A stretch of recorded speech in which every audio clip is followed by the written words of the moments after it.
In general, my lab is taking a number of different approaches to addressing muscle disease, and some of these involve finding gene mutations, as I've already talked about, but we're making a big push now to try to develop therapies. And obviously, you can't test a treatment, a new potentially dangerous treatment, in human patients.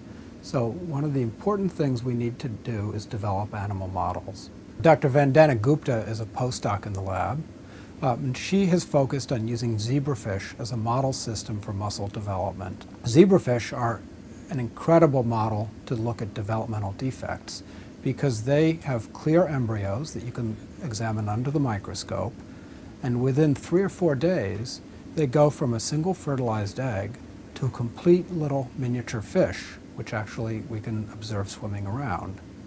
In our case, Vandana is creating mutations of various genes that are involved in muscle disease to see the effects of these mutations on fish muscle development.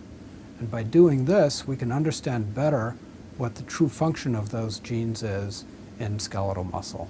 One of the postdocs in the lab, Behzad Moghadazadeh, is heading up our group studying an interesting protein called selenoprotein N, which is mutated in a disease called mini-core myopathy.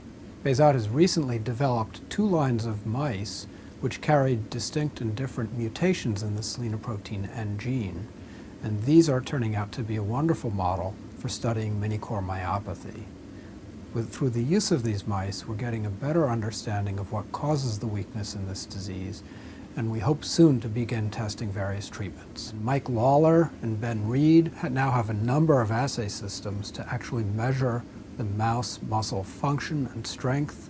We can measure how fast the mouse runs on a treadmill.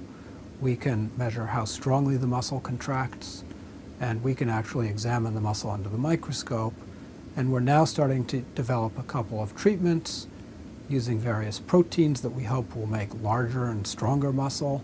And in collaboration with some colleagues in France, using an approach called gene therapy to replace the defective gene. And basically testing a number of different approaches to see what's likely to work best to treat myotubular myopathy and some of these other diseases.